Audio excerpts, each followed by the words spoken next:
ஐயா வணக்கம். ஐயா வாழ்ந்திருப்பாய், சுகமாக வாழ்ந்திருப்பாய். தம்பி சபையை பார்த்தால் எப்படி விளக்கம்?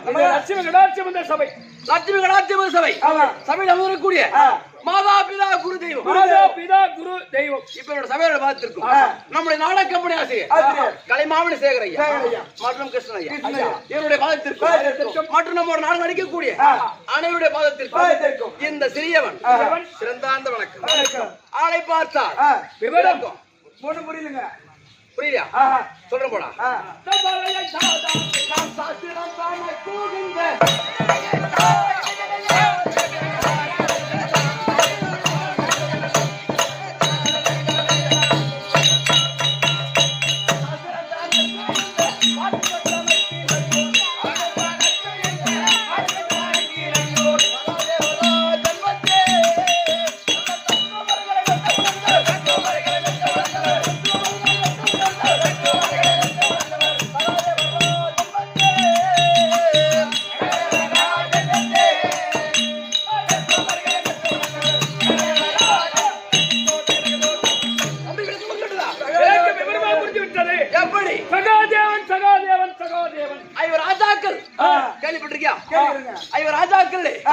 அனைவருக்கும் கடைசி பையன் தம்பி சகாதேவன். நான் தான். ஆமா தம்பி, சகாதேவன் மட்டும் தான் விளக்கும். நான் எப்ப விட்டாலும் தெரியுமா?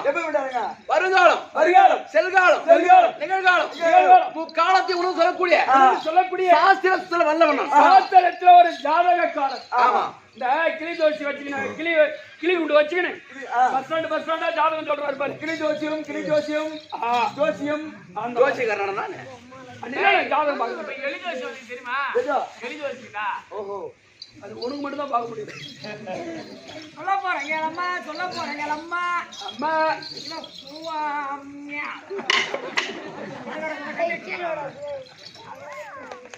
சாத்திர சொல்லத்துல ஆனா அப்படி இருந்து போதும். சகாதேவன் மட்டும் தான் விளக்கம். நான் யாருக்கு பிறந்தேன் சொல்றமோ?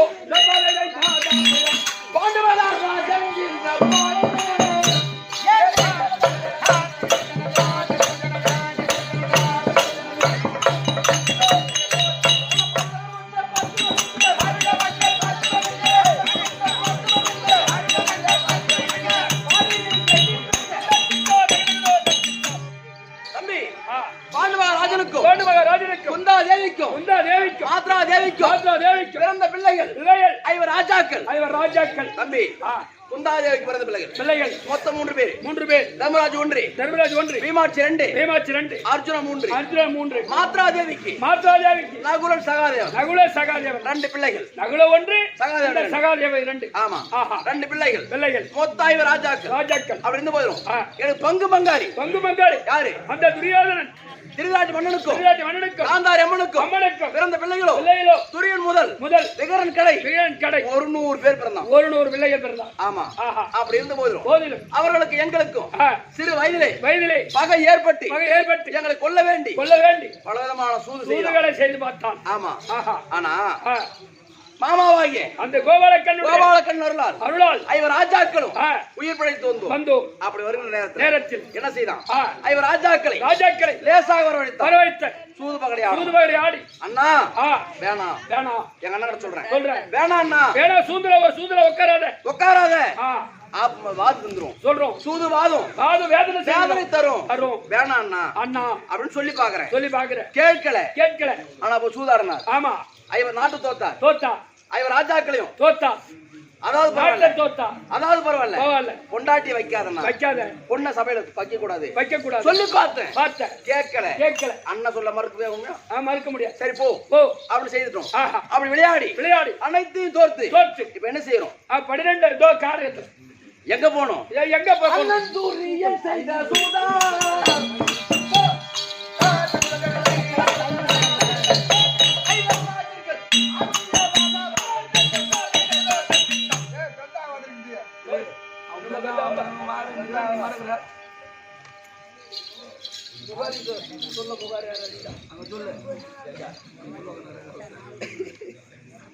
அப்படி என்னுடைய அண்ணன்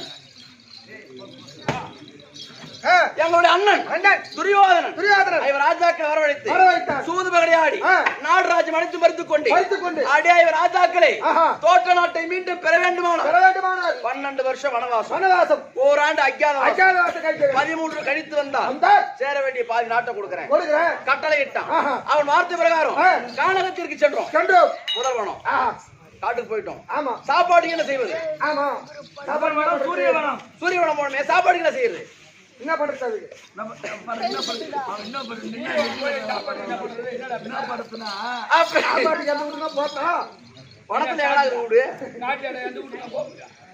அப்படி தாத்தாவாகி வேலை எடுத்தோம் இந்த மாதிரி கொடுமலை செய்தான் இங்க வந்துட்டோம் சாப்பாட்டுக்கு என்ன தாத்தா அப்படின்னு கேட்டேன் சூரியநாராயணன் அழைத்தார் ஆமா அழைத்தால் அவர்கிட்ட கேட்டா அவர் ஒரு அட்சய பாத்திரம் கொடுப்பார் ஆமா அட்சய பாத்திரத்தை பெற்று அட்சய பாத்திரத்துக்கு மகிமை தெரியுமா ஒரு நாளைக்கு ஒரு வேளை சாப்பாடு உங்களுக்கு என்ன சாப்பாடு வேணும் சாம்பார் சாதமா கறி சோழம்பா என்ன வேணுமோ என்ன வேணுமோ ஒரு வேளை மதியானம் 12 மணி 1 மணிக்கு நீ அதை கேட்டா அந்த சாப்பாட்டை நீ சாப்பிடலாம் சாப்பாடு ஒரு வேளை கூட சாப்பிட முடியாது அந்த மாதிரி சாப்பாட்டை நீ சாப்பிடலாம் ஒரு வேளை வேறொரு சாப்பாடு கொடுக்கும் மீதி 2 வேளை காட்டுல இருக்கிற காய்கனி பழ வகைகள் அனைத்தையும் சுனைநீர் சாப்பிட்டு காலம் கழித்து அப்படி என்று சொன்னாரு அதன் பிரகாரமே தம்பி அப்படி வாழ்ந்து வந்தோம் 12 வருஷமா 12 நாளா கழிச்சாங்க எப்பேற்பட்ட ஒரு அருள் பாரு அப்படி மறுமுறை செய்தோம் இது மட்டும் இல்ல இன்னொன்னு சொன்னாரு என்ன சொன்னாரு அடே ராஜாக்களே பிற்காலத்தில் பாரத சண்டை ஒன்று ஏற்பட்டால் அதனால் இவர் ராஜாக்கள் யாருன்னா ஒருத்தர் சென்று சிவபெருமான பார்த்து பாஸ்மத கணையம் சிலை முகவாளாயுதம் பெற்று வந்தால் பிற்காலத்தில் சண்டைக்கு உதவும் அப்படி தாத்தா சொன்னார் அப்ப யார் போறது தர்மராஜ் போகலாம் அந்த சிவபெருமான வேண்டலாம் அந்த பாஸ்மத கணையம் சிலை முகவாளாயுதம் பெற்று வரலாம் ஆனா வரவையில யாருன்னா யாசகனை கேட்டா கொடுத்துருவாரு தர்மகுணம் படித்தவர் அந்த வீமம் போகலாம் முரட்டு புரிஞ்சுக்காரன் போய் சிவபெருமா வந்தா பாப்பார் இல்லன்னா கைலாயமலையை தோல் யாரு திருமச்சாலையோ அவங்களே போகலாம் அப்படி சொன்னாரு நகுல சகாதேவன் சின்ன பசங்க ஆமா போக முடியாது அப்ப யாரா அனுப்புறதுன்னா சின்ன பையனா இருந்தாலும் நீ போகணும்னாலும் போக மாட்டேன் சின்ன பசங்க தம்பி அப்ப எங்க அண்ணன் நடு பிறந்தோர் அர்ஜுனன் நியமித்து அவர் போனாரு அவர் சென்று பாஸ்மத கணையும் சிலைமுக வாழாயுதம் பெற்று வந்து அப்படி 12 வருஷத்தையும் 12 நாளா கழித்து காட்டுல பல வேதனைகள் எவ்வளவு கஷ்டம் அதையும் மாமாவாய் கோபாலக்கன் மட்டும் பாரு 4 நாளா கஷ்டம் காட்டுல என்ன பண்ணீங்களோ அந்த கஷ்டம் நாங்க போறோம் அப்படியே போய் நின்னுறோம் இந்த ஊர் சாமி நல்ல சாமி கும்பலா யாத்தாயிரத்து வந்து விட்டான் சும்மா இருந்தா பரவாயில்ல என்ன பண்றது நீ 2500 சம்பளத்துக்கு கூட ஏன் சம்பாதிக்கிறது போடணும் அப்படி கிடையாது பாகு கொடுத்துட்டா போய் ஆகணும் ஆமா தம்பி அப்படி பல கஷ்டத்தை அனுபவிச்சு 12 வருஷத்தையும் 12 நாளா கழிச்சு ஆனா ஓராண்டு அஜ்ஞாதவாசம் எங்க போனோம் விளாட தேசம் அங்கு சென்று இவர் ராஜாக்களும் தர்மராஜ் கெங்குபெட்டர் பீமாட்சி பலாயன்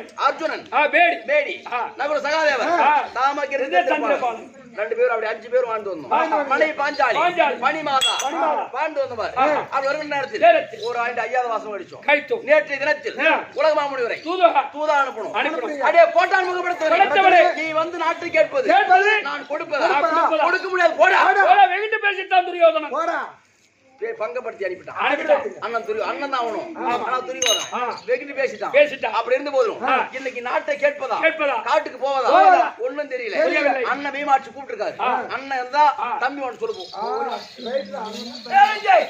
தம்பி வந்துட்டானா வர சொல்லு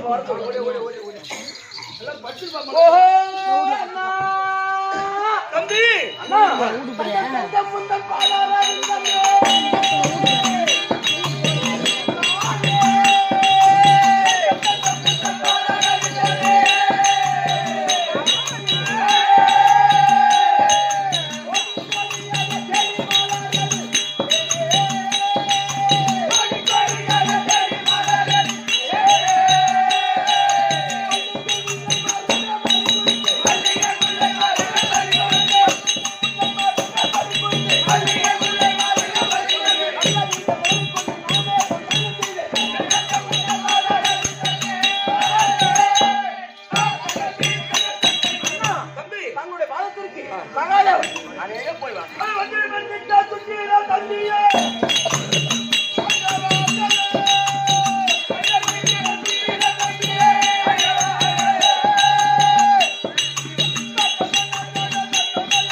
அண்ணா தர்மராஜ் வரும்படி கட்டளை. ஆகட்டும். போகலாமா? போகலாம். ஆகட்டும். நாளைக்கு. ஏய், ஆ, அங்க என்னடா பேச்சு? இவா, நீ வாண்டு வா. ஏய், அண்ணா தர்மராஜ் இருக்காவே பாரு. ஐயா, என்னப்பா? அவங்க தன்மையில வந்தார். வந்து விட்டாங்களா? வரட்டும், வரட்டும். கத்திரி பாஞ்சாலி வந்த பேரும் வந்தாங்க. எல்லாம் வரட்டும். ஓஹோ, அண்ணா! சகாதேவா! வணக்கம். அண்ணா, நீங்க மறுவைக்கு உன்னை படைத்தேன்.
தம்பிமார் போய் பாரு. ஓஹோ மன்னவா வணக்கம். வணக்கம் வணக்கம் ஆகட்டும். மன்னவா நீங்க மந்தார மலருக்காக மணிமார தனமரை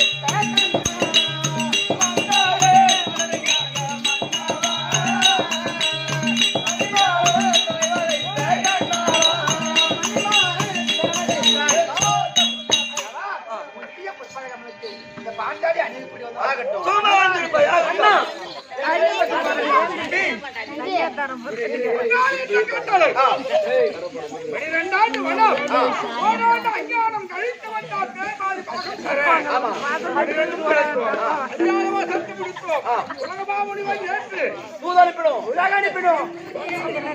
நாட்டை கேட்பதா என்று மறுத்து விட்டார். ஆமா, இன்றைக்கு நாட்டை கேட்பதா காட்டுக்கு போவதா தம்பி ஒன்றும் புரியவில்லையாடா. நாம ஏன் காட்டுக்கு போகணும்? நாட்டை தான் கேட்கணும். மன்னவா இருந்தாலும் நமக்கு குலகுருவா இருக்கக்கூடிய என் அண்ணனை அழைத்தால் அதுக்கு தக்க ஆசரை சொல்வார். அப்படியா?